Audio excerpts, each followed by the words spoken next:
ओम नमो भगवते वासुदेवाय। ओम नमो भगवते वासुदेवाय। ओम नमो भगवते वासुदेवाय। माझे गुरु सदाशिव यांना माझे कोटी कोटी नमस्कार आणि सर्व श्रोतृजनांनाही माझा सविनय नमस्कार। आजचा आपला विषय आपण दोन वेळेला जो ऐकलेला आहे मन शुद्ध तुझं, तर त्याचाच पुढचा भाग आज आपण त्याच्यावर बोलणार आहोत किंवा ऐकणार आहोत म्हटलं तरी सुद्धा चालेल। तर पहिल्या भागामध्ये आपण आपल्याला माहिती आहे की वेगवेगळे संत काय म्हणतात ते आपण पाहिलंय। दासबोधामध्ये मनाविषयी काय बोललं जातं, काय बोलले नाहीत रामदास स्वामी हे आपण ऐकले। वेगवेगळ्या अभंगांमधून तुकाराम महाराजांनी, एकनाथ महाराजांनी काय सांगितलंय मनाबद्दल, मनाचं स्वरूप कसं आहे, मन कसं आहे ते पाहिलं। कपिल गीतेमध्ये कपिल भगवंतांनी मनालाच कसा मोक्ष देणार आहे आणि मनच कसं बंधनात टाकणार आहे हे। त्याच्यानंतर मागच्या भागामध्ये आपण पहिली गोष्ट म्हणजे मन ताब्यात ठेवण्याच्या दिशेने पाऊल टाकताना आपण विचार करतोय हे लक्षात येणं हे पहिलं पाऊल, हेही आपण पाहिलं। कारण कित्येक वेळेला मी त्या दिवशी उल्लेख केला होता की कित्येक वेळेला आपल्या लक्षातच येत नाही की आपण विचारामध्ये डुबतो आणि हे लक्षात न आल्यामुळे इतके आपण त्या विचारात बुडालेलो असतो की आपण विचार करतोय हेच आपल्या लक्षात येत नाही आणि त्यामुळेच काय विचार करतोय याच्याकडे साहजिकच लक्ष नसतं। कारण त्या विचारांमध्ये आपण इतके वाहून जातो की कित्येक वेळेला नंतर सुद्धा आपल्याला आठवत नाही की आपण नक्की काय काय काय काय विचार केला। साधारणपणे आठवतं ना आपण याच्याबद्दल विचार करत होतो, पण तो विचार करताना किंवा ते विचार जेव्हा मनामध्ये येत असतात तेव्हा त्या विचारांमधले किती विचार सकारात्मक होते, किती विचार नकारात्मक होते, किती विचार आपल्याला दुःखात पडणारे होते, किती विचार आपल्या मनामध्ये चिंता उत्पन्न करणारे होते हे कधी आपल्या लक्षात येत नाही। आणि म्हणूनच आपण विचार करतोय आता हे लक्षात येणं ही प्रगतीची म्हणजे मानसिक प्रगतीची पहिली पायरी किंवा मनावर ताबा मिळवण्याची पहिली पायरी म्हटलं तरी सुद्धा चालेल। आणि ही पहिली पायरी कळल्यानंतर मग प्रत्येक वेळेला विचार करताना हा मी आता माझ्या मनामध्ये विचार येत आहेत, मग ते विचार नक्की कुठले कुठले येत आहेत आणि ते जे विचार येत आहेत तर ते बरोबर येत आहेत की नाही किंवा ते सकारात्मक आहेत का नाही याच्याकडे लक्ष देणं ही दुसरी पायरी।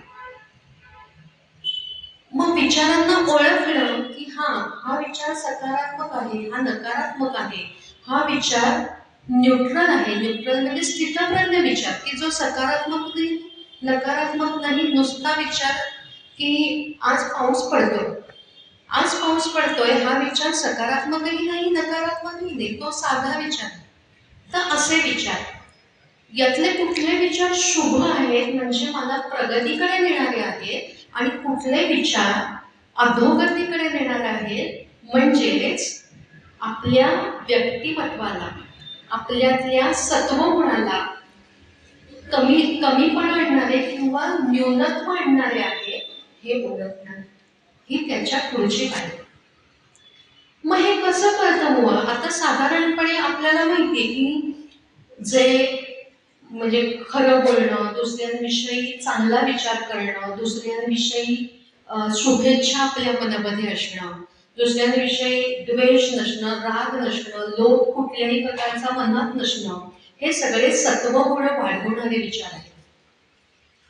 पण काही काही विचार असे असतात की जे विचार नक्की माझा सत्वगुण किंवा माझ्यातलं जे चैतन्य आहे, माझ्यातली जी चेतना आहे, माझ्यातलं जे ज्याला म्हणतात की काहीतरी उत्तम साकार होईल माझ्याकडून, माझ्या कृतीतून, असे विचार हे आहेत का नाही किंवा माझ्या व्यक्तिमत्वाला मी ॲज अ पर्सन ते माझी प्रगती करणार आहेत का अधोगती करणार आहे हे लक्षात येतं. आता उदाहरणार्थ आपण कित्येक वेळेला अनेक आपल्या इच्छा असतात, त्याच्यामध्ये बरेच वेळेला मला छान मस्तपैकी काहीतरी चमचमीत खायला मिळते अशी इच्छा असते. आता हा विचार बरोबर पाहिला तर हा न्यूट्रल विचार वाटतो, म्हणजे हा साधा विचार आहे. पण चमचमीत मला आज खायला मिळू दे हे हा विचार आला, ठीक आहे, तसं तुम्ही खाल्लं की खाल्ल्यानंतर तुमच्या स्वास्थ्यावर जे परिणाम होतात ते परिणाम जे आहेत तर ते वाईट परिणाम आहेत. बरोबर आहे. आपलं स्वास्थ्य कमी करणारे ते विचार आहेत. विचार किंवा ती कृती आपलं स्वास्थ्य कमी करणारी आहे. म्हणून हा विचार दिसताना जरी न्यूट्रल दिसत असला तरी इथे माझं जे व्यक्तिमत्व आहे त्याच्यामध्ये न्यूनत्व आणणारे आहे, म्हणजे प्रगती का अधोगती असं म्हणताना माझं व्यक्तिमत्व असं जेव्हा आपण म्हणतो तेव्हा ते बौद्धिकही असतात. म्हणजे आपलं बौद्धिक व्यक्तिमत्व, आपलं मानसिक व्यक्तिमत्व, आपलं आध्यात्मिक व्यक्तिमत्व, म्हणजे आपली जी आध्यात्मिक शक्ती आहे ती, तसंच त्याच्याबरोबर शारीरिक व्यक्तिमत्व सुद्धा आहे. मग जर अशा कुठल्या विचारांमुळे आपल्या शारीरिक स्वास्थ्याचा ऱ्हास होणार असेल तर त्याचाच अर्थ तो जो विचार आलेला आहे तो दिसताना जरी तो न्यूट्रल साधा दिसत असेल की सकारात्मकही नाही आणि नकारात्मकही नाही. काही जणांना असं वाटतं की अरे छान खायला मिळावं, चमचमीत खायला मिळावं, याचा अर्थ सकारात्मक आहे की तसं म्हटलं तर बरोबर पाहायला गेलं तर. पण त्याच्या मागे म्हणजे किंवा ती त्याच्याप्रमाणे कृती झाल्यानंतर काय परिणाम होईल याचा जर विचार केला तर तो जो विचार आहे तो सकारात्मक नाही हे लक्षात.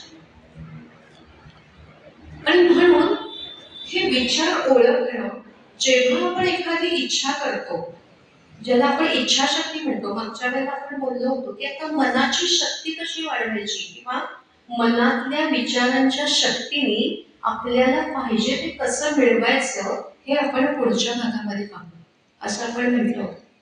तेव्हा आपण कुठलीही अशी इच्छा मनामध्ये धरतो की मला माझा पहिला नंबर येऊ दे किंवा मला माझी हिमाचल प्रदेशाची ट्रिप होऊ दे, असं आपण समजा तर मनामध्ये ती इच्छा जर आपल्या मनात आहे तर ती जी इच्छा आहे ती आपण जेव्हा आपल्या मनाशी बोलतो, कुठली इच्छा, हे मी उदाहरण घेतलंय की माझी हिमाचल प्रदेशाची ट्रिप छान होऊ दे, ही इच्छा जर मनात आलीये तर तो विचार मनात आल्यानंतर आपल्या मनामध्ये काही भावना उमटतात. कुठलाही विचार निर्माण झाल्यावर, कुठली इच्छा निर्माण झाल्यानंतर आपल्या मनामध्ये ज्या भावना निर्माण होतात त्या भावनांकडे सूक्ष्मपणे पाहायला जर आपण शिकलो तर आता हिमाचल प्रदेशात माझी जायची इच्छा आहे की माझी ट्रिप छान होईल, हे जेव्हा माझ्या मनामध्ये येतं तेव्हा माझ्या मनामध्ये अतिशय उत्तम अशी भावना येते. किंवा मला कुंभमेळ्याला जायचंय तर ही भावना सुद्धा माझ्या मनामध्ये अतिशय सकारात्मक भावना निर्माण करते. याचाच अर्थ तो शुभ विचार आहे. आणि तो शुभ विचार जर आपण दिवसातून अनेक वेळेला मनाशी जर उच्चारत राहिलो तर ती इच्छा पूर्ण होऊ शकते. अगदी तुम्ही गाण्यासारखं आपण की त्याच शब्दांचं थोडंसं गाण्यासारखी ओळ करून तीच दिवसभर म्हणत राहणार किंवा कागदावर जी काही इच्छा आहे तीच अनेक वेळेला लिहून काढत राहणार, कधी दिवसातून 10-12 वेळा, तरीही ती इच्छा पूर्ण होण्याच्या दृष्टीने काही ना काहीतरी गोष्टी आपल्या जीवनात घडतात आणि आपल्यालाही कळत नाही की ती इच्छा कशी घडते. पण आता हा विचार जो सांगितला की मला कुंभमेळ्याला जायचं, मला कुंभमेळ्याला जायचंय, आपलं मन कसं असतं बघा, मला कुंभमेळ्याला जायचंय, पण तिकडे आता ते धक्काबुक्की झाली आहे, अनेक लोक गेले, अनेक जण जखमी झाले, काही काहींना खायला मिळत नाहीये, रस्ते बंद केले, मग मला कसं जाणार? म्हणजेच आपला जो शुभ विचार आहे, सकारात्मक विचार आहे, त्याला आपल्याच दुसऱ्या विचारांनी म्हणजे नकारात्मक विचारांनी जर छेद दिला गेला तर ती इच्छा पूर्ण होऊ शकत नाही.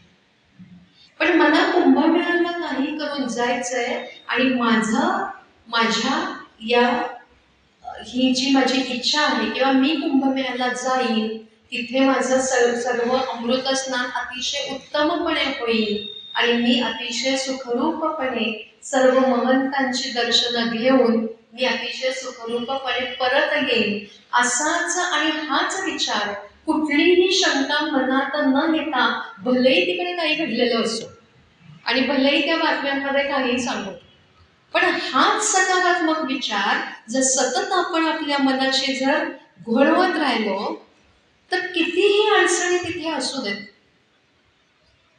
पण आपली ही इच्छा अतिशय उत्तमपणे सुखरूपपणे सगळं सुरळीतपणे साध्य होऊन परत आपण येऊ शकतो. ही अशी शक्ती आपल्या मनामध्ये आहे.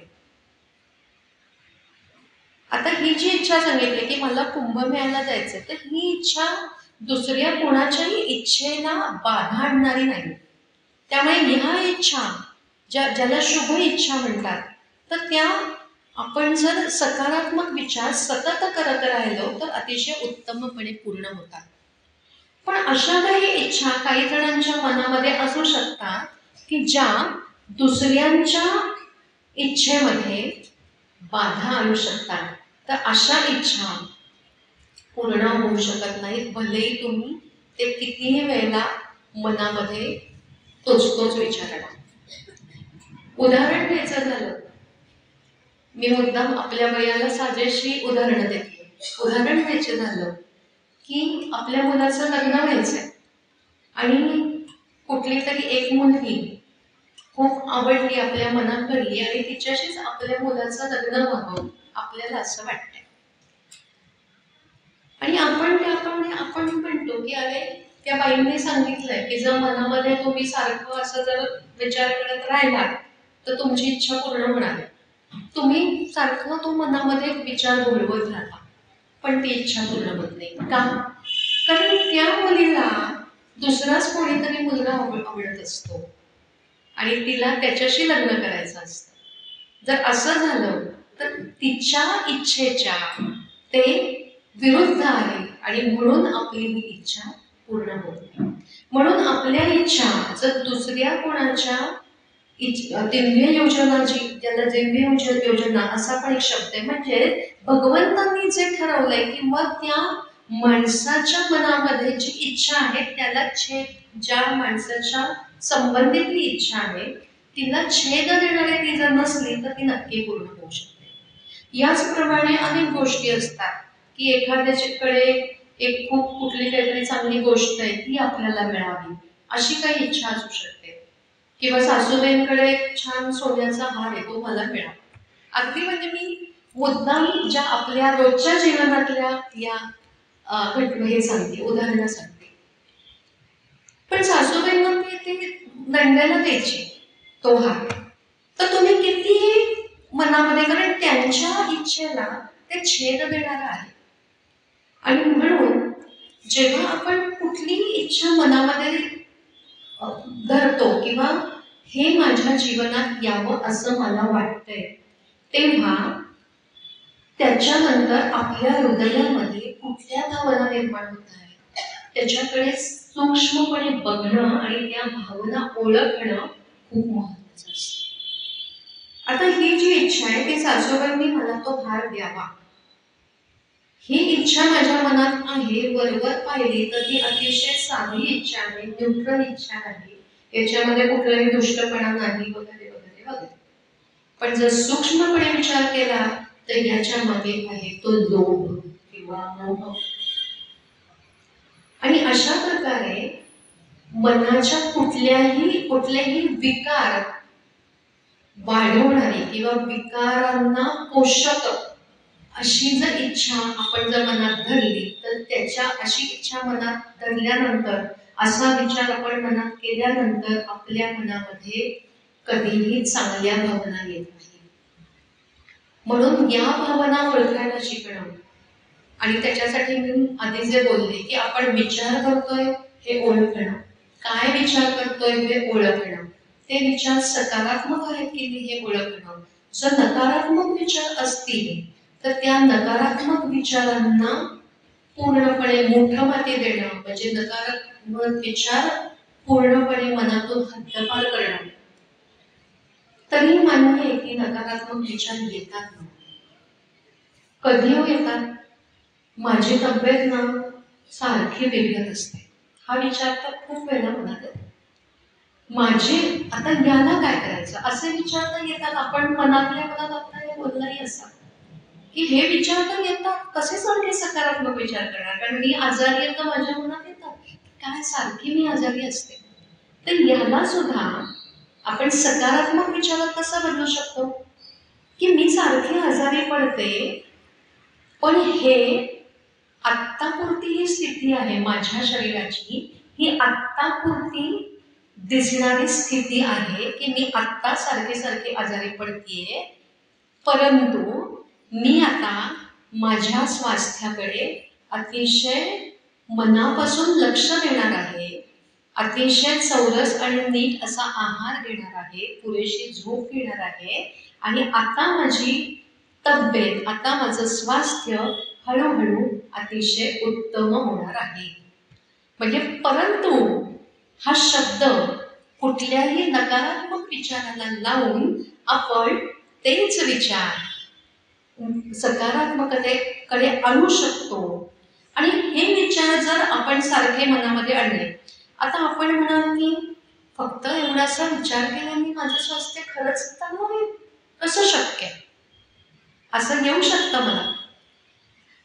तर असे विचार मनामध्ये आणताना की एखादा काहीतरी आजार आहे, मधुमेह आहे मला, तर मला मधुमेह आत्ता माझी साखर वाढलेली आहे, मला मधुमेह अनेक वर्ष आहे, पण ही स्थिती आत्तापर्यंत होती, पण आता परंतु किंवा पण आता ही स्थिती बदलून हळूहळू माझ्या रक्तातली साखर पूर्णपणे नॉर्मलला येणार आहे.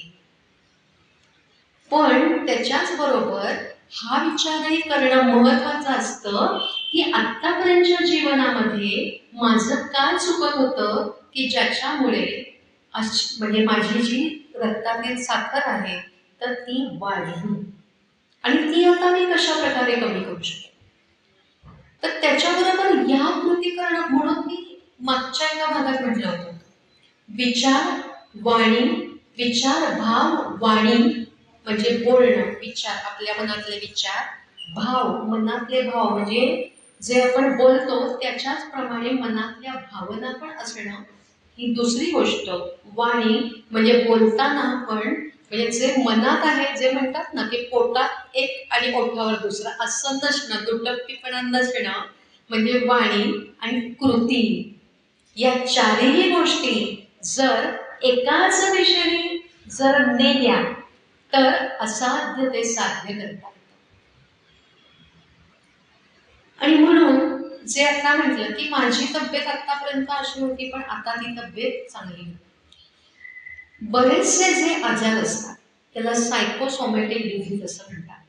बरेचसे जे आजार असतात ते मनातल्या चुकीच्या भावनांमुळे, दुःखांमुळे, आलेल्या डिप्रेशनमुळे हे आजार आलेले असतात. आणि कसं काय बरं, कशावरून हे म्हणजे नक्की असं आहे का की मनामुळेच, म्हणजे मानसिक ज्या अवस्था किंवा आपल्यावर जी संकट येतात, दुःख येतात, त्याच्यामुळे हे आजार होतात.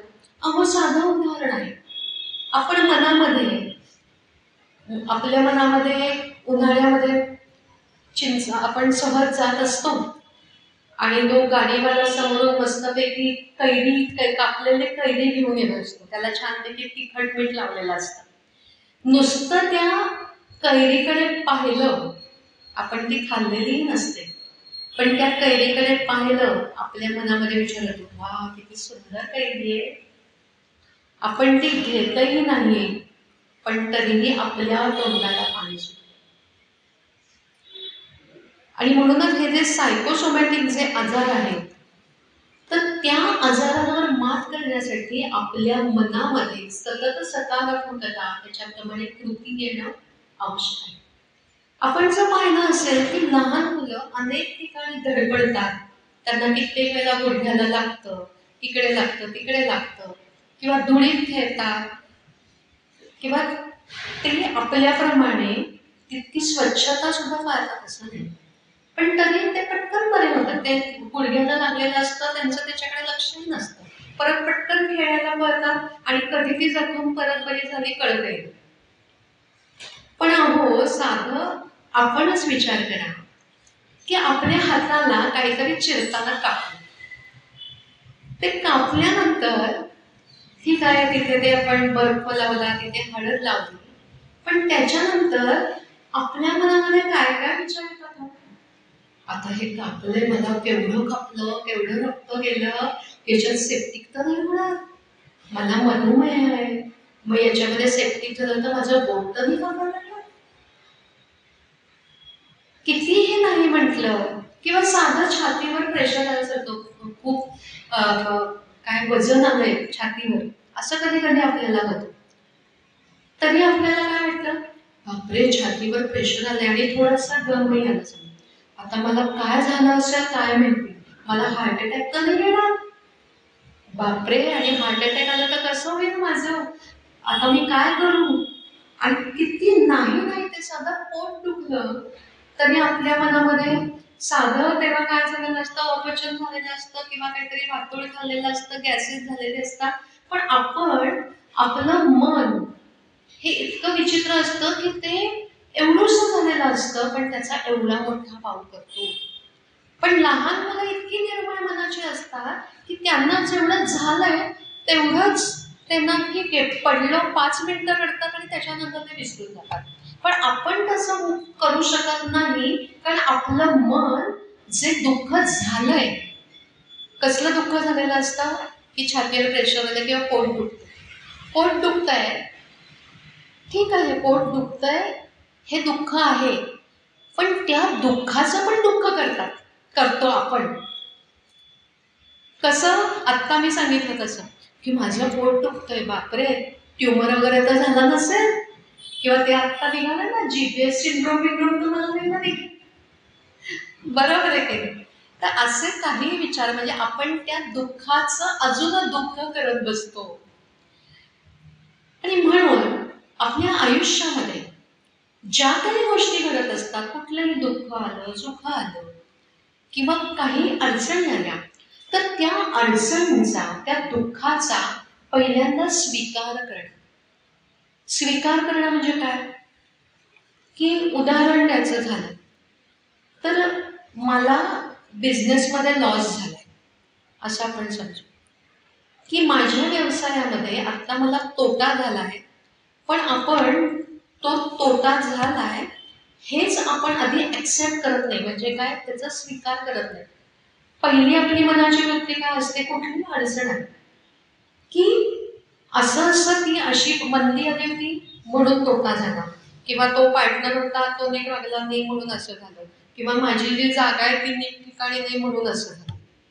म्हणजे पहिली गोष्ट, कुठली अडचण आली, कुठली दुःख आलं, कुणाचे राग आला, कुणाबद्दलही मनामध्ये कुठली आडी बसली, कोणी आपल्याला बोललं, पहिलं आपलं रिॲक्शन असते की दुसऱ्याला दोष देणं, की त्यांच्यामुळे असं झालं, माझी काही चूक, हे पहिलं. तर पहिली गोष्ट म्हणजे की दुसऱ्यांना दोष देणं, हे पहिलं.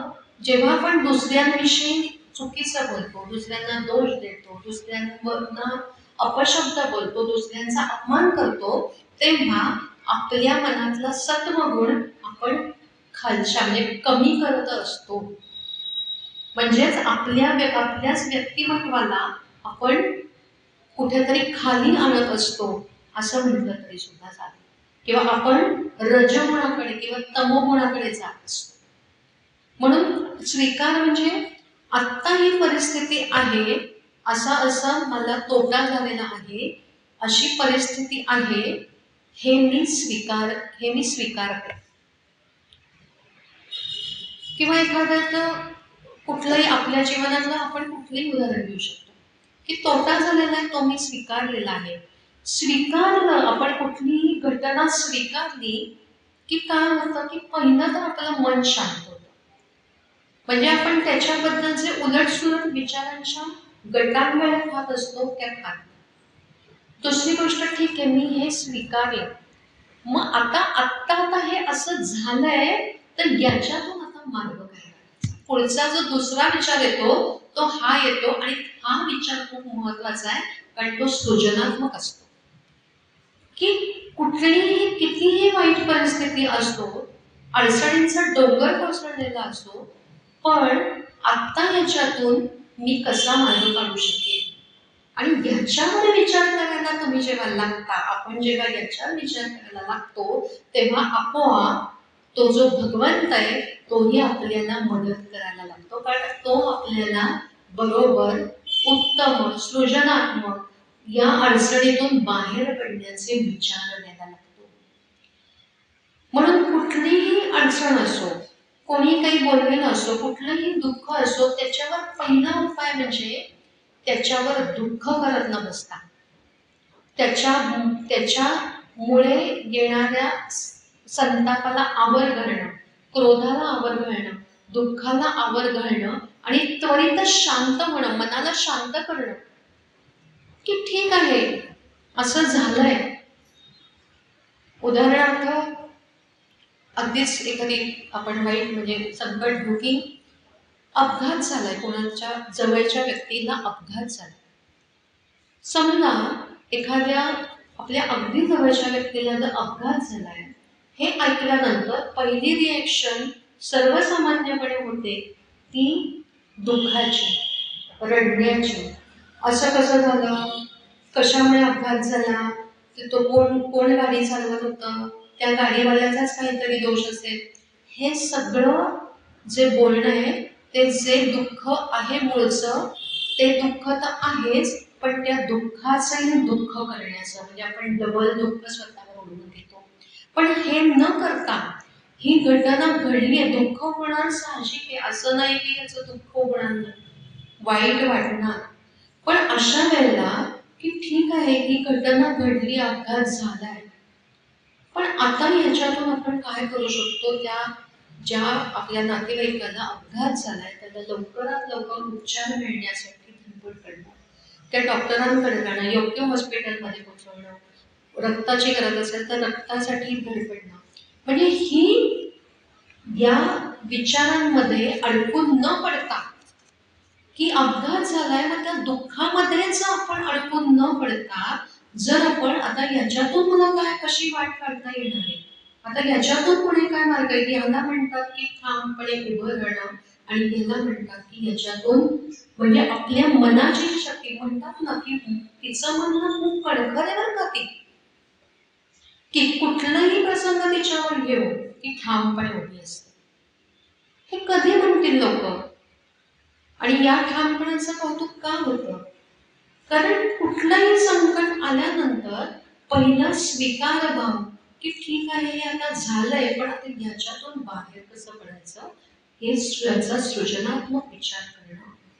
याच्यामुळे आपण आता जे बघतोय ते मनाची शक्ती कशी वाढवायची याच्याबद्दल, आणि मन योग्य त्या दिशेने आपण या दुःखांमध्येच अडकून न पडता योग्य त्या दिशेने विचार करणं, आणि त्याच्याप्रमाणे जर कृती करत गेलं तर आपल्यावर कुठलंही संकट येऊन आपण त्याच्यातून बाहेर पडू शकतो.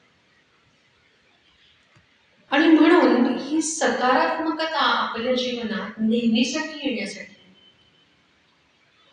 एक उपाय करता येतो, तो म्हणजे पहिल्यांदा 1 तासाने सुरुवात करायची, की रोज 1 तास तरी ठरवून घ्यायचा, तो 1 तास मी कुठलंही माझ्या मनाशी सुद्धा किंवा दुसऱ्यांशी बोलताना सुद्धा कुठलंही नकारात्मक वाक्य बोलणार नाही.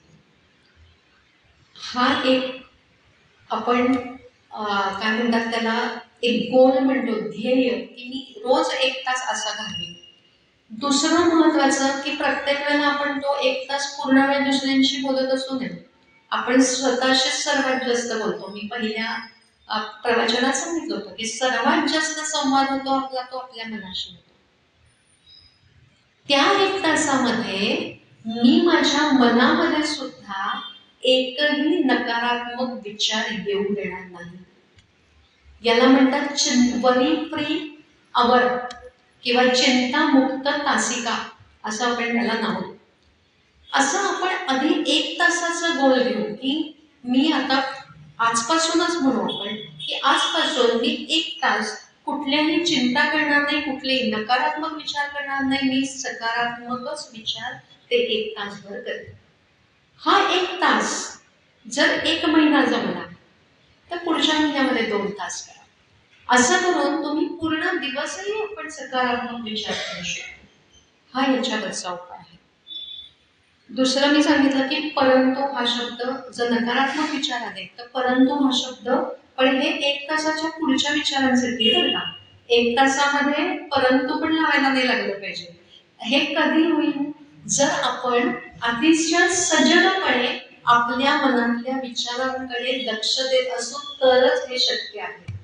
म्हणून ही प्रॅक्टिस खूप महत्वाची आहे की माझ्या मनात आता काय विचार येतात त्याच्याकडे लक्ष देणं. कारण ते पहिलं त्याच्यावर ट्रेनिंग मनाला द्यायला पाहिजे.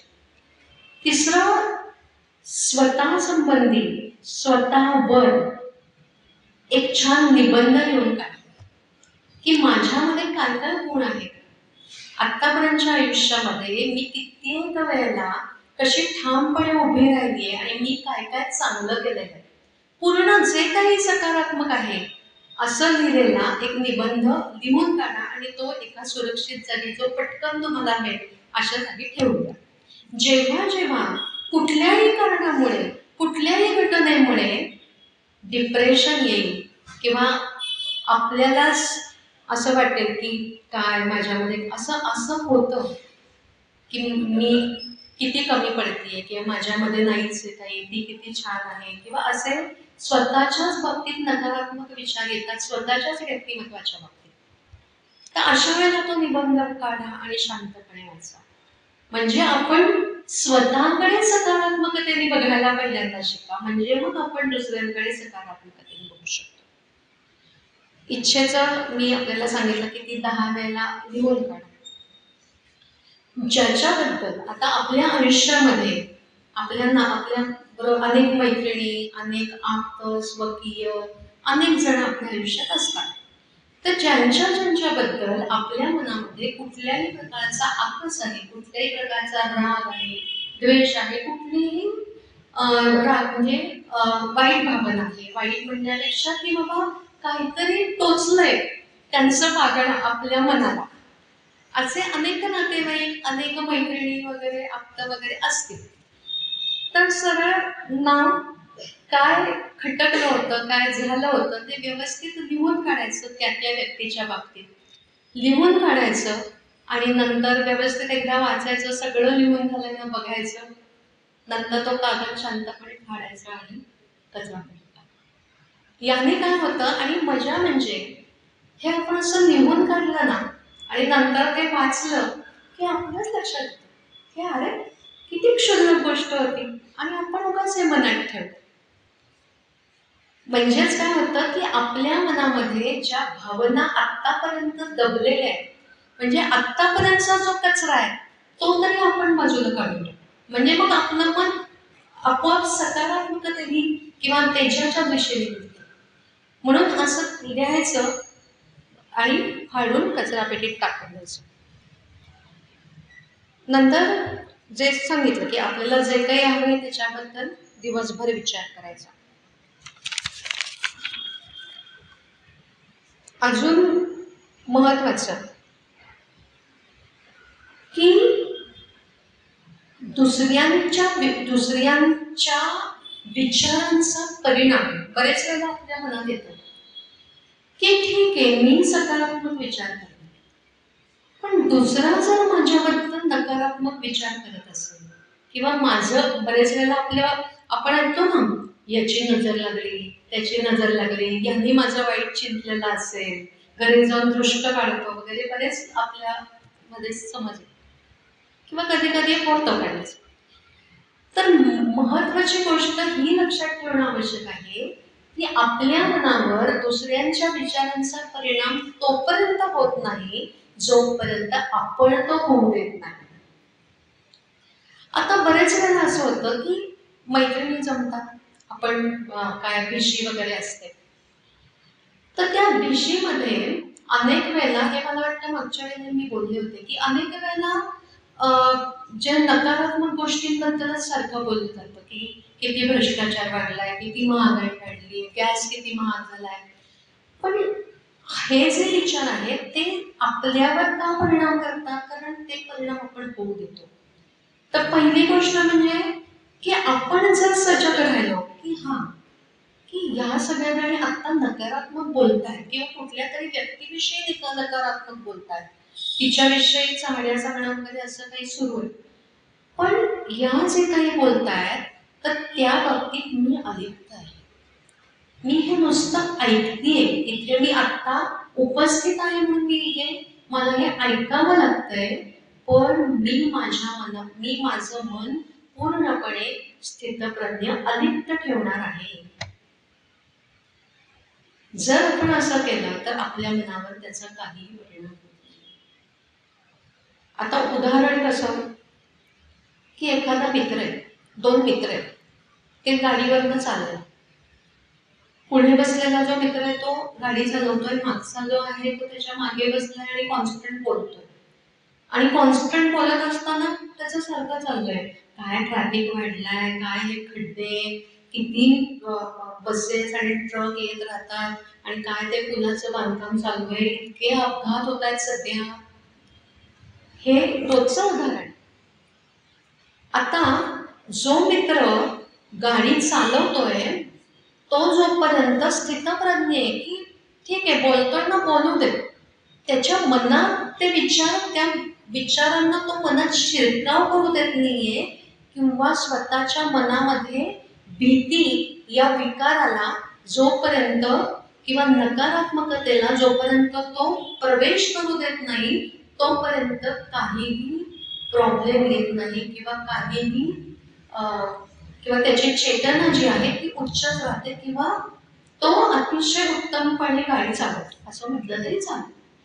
पण सारखं सारखं तेच ऐकून जेव्हा त्याचं मन कमकुवत होतं आणि तोही त्याच दिशेने जेव्हा विचार करायला लागतो, अरे हा म्हणतो ते खरंय, हल्ली खरंच किती आपण ऐकतो त्या याच्यात वर्तमानपत्रात तर सारखं येत असतं की आज इकडे अपघात झाला, तिकडे अपघात झाला, आपल्या बाबतीत तर नाही असं ना. तो जर असा विचार करायला लागला तर काय होईल, आपण विचार करा. म्हणून जोपर्यंत दुसरा आपल्याबद्दल काही बोलो किंवा आपल्याशी काहीही बोलो, जोपर्यंत आपण शांत आहोत, जोपर्यंत आपण सकारात्मक आहोत, तोपर्यंत त्या विचारांचा आपल्यावर काहीही परिणाम होत नाही.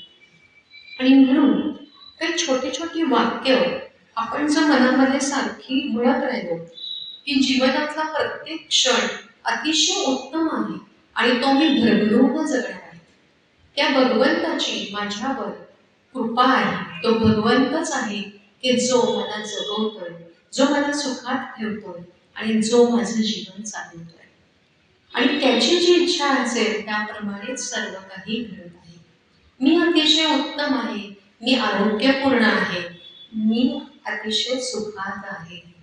अशी काही तुमची आपली काही सकारात्मक वाक्य आपण जर तयार केली आणि आपण ती जर मनाशी सारखी म्हणत राहिलो तर आपोआप आपल्याला असं लक्षात येईल की आपलं जीवन अतिशय हळूहळू, अतिशय आनंदी, सुखी असं व्हायला लागतं.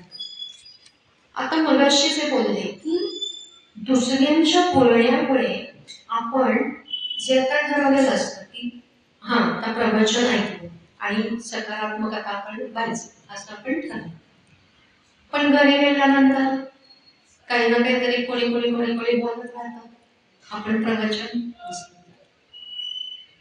एक छोटासा दृष्टांत सांगते. एकदा काही प्राण्यांमध्ये एक मोठा खूप उंचच्या उंच डोंगर होता.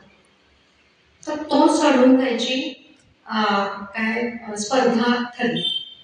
त्याच्यामध्ये हत्ती होता, कोल्हा होता, वाघ होता, ससा होता, सगळे होते.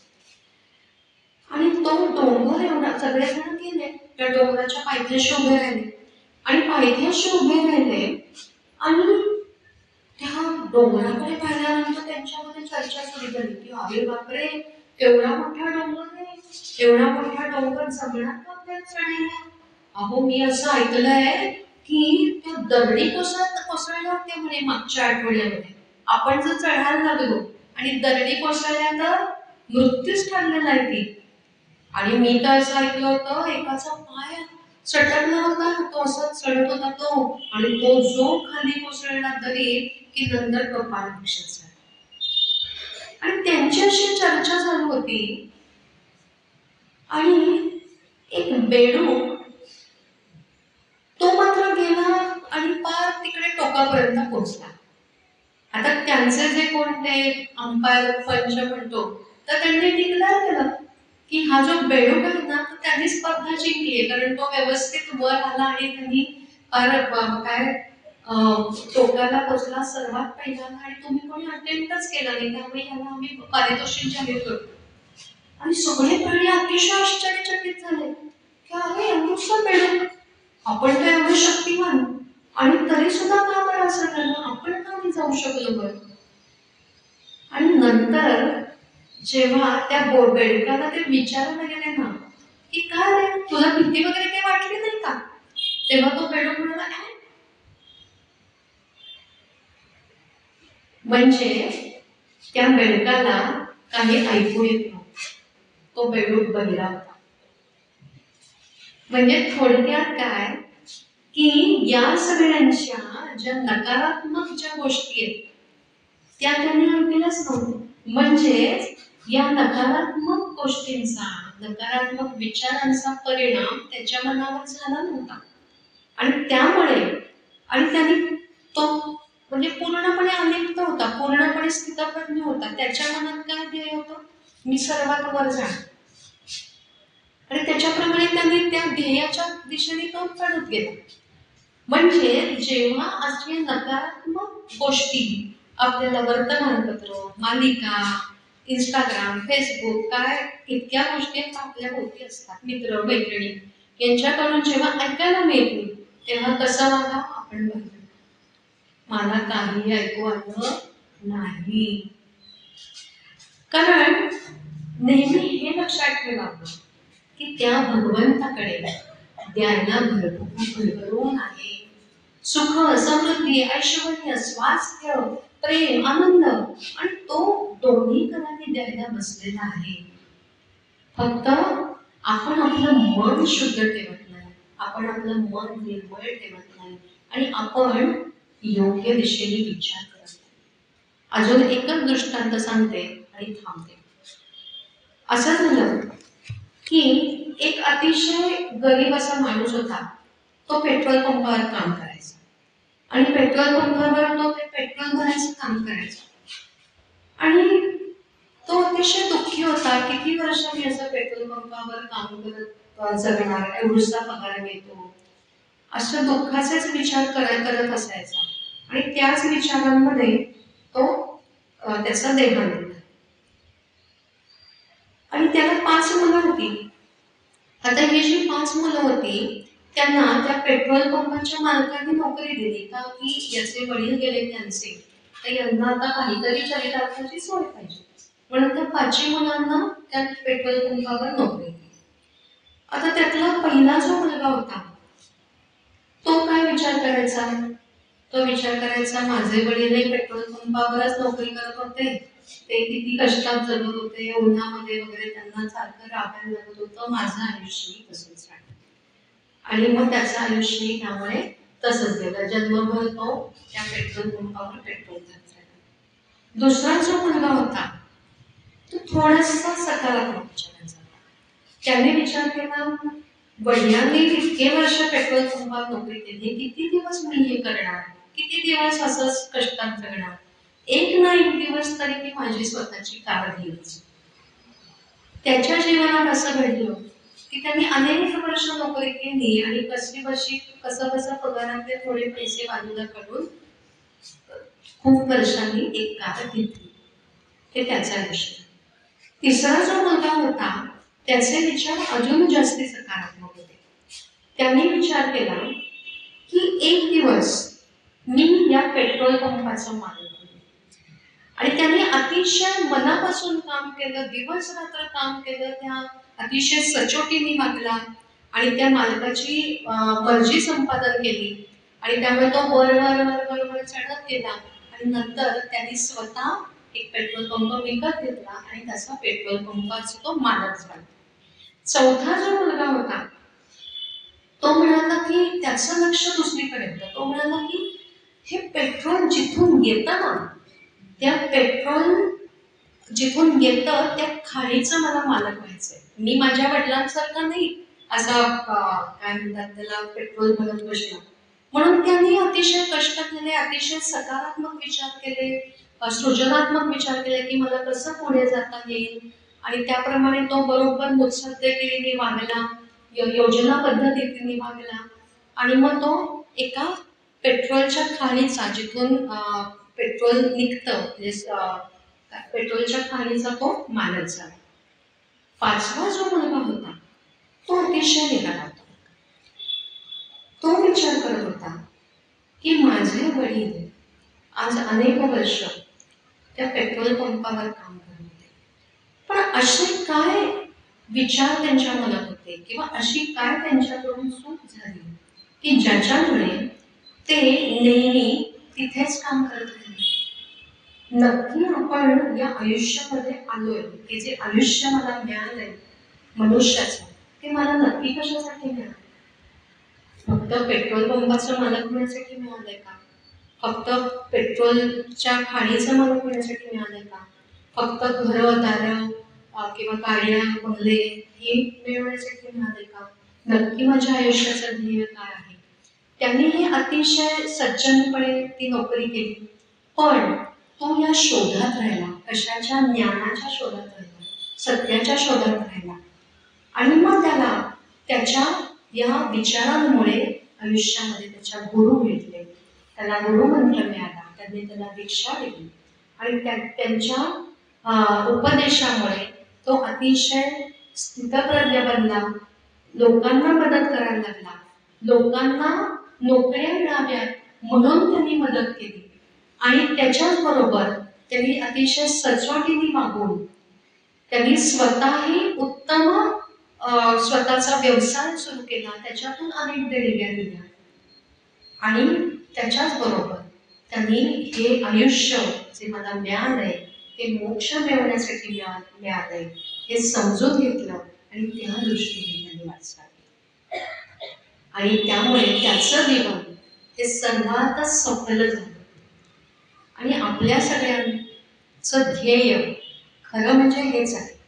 आणि आपलं मन जे आतापर्यंतच्या मनाच्या आपण 3 भाग पाहिले, तर थोडंसं काही सांगण्याचा आपल्याला मी प्रयत्न केला. तर आपलं खरं ध्येय ते आहे की आपल्याला मोक्ष मिळवायचा आहे, आपल्याला भगवंताप्रती जायचं आहे, आपल्याला पुनर्जन्म नकोय. म्हणून या सकारात्मक आणि सृजनात्मक विचारातून सगळ्यांशी जे आपण जे बोललो की कुणाविषयी मनामध्ये राग नको, लोभ नको, द्वेष नको, त्याच्यासाठी आपलं मन शुद्ध होणं आवश्यक आहे, त्याच्यासाठी मन सकारात्मक होणं आवश्यक आहे. आणि म्हणून या मनाच्या शक्तीचा उपयोग करून, जसं कपिल भगवंतांनी सांगितलं, मन एव मनुष्याणां बंध एव मोक्षतो. तर अशा प्रकारे आपण आपलं मन आणि जीवन, आपले विचार सकारात्मक करून, सृजनात्मक करून, हे मन जेव्हा शुद्ध होतं तेव्हा ते आपोआप भगवंताकडे जातं किंवा भगवंताला समर्पित होतं. आणि मनामध्ये भक्ती तेव्हाच अतिशय उत्तमपणे प्रतीत होते किंवा उदयास येते. म्हणून आपलं खरं जी जीवनाची किती कर्तव्यता आहे ती त्याच्यात आहे. आणि आपण सगळेच या मनाच्या शक्तीने त्या भगवंताकडे जाऊया आणि भगवंताची भक्ती आपल्या मनामध्ये उदित करूया. आतापर्यंत जे काही सांगितलं त्याच्यामधलं जे काही चुकलं असेल तर ते माझं होतं, त्याबद्दल क्षमा करावी. आणि जे काही उत्तम होतं ते माझ्या गुरुचं होतं. श्रीकृष्णार्पणमस्तु.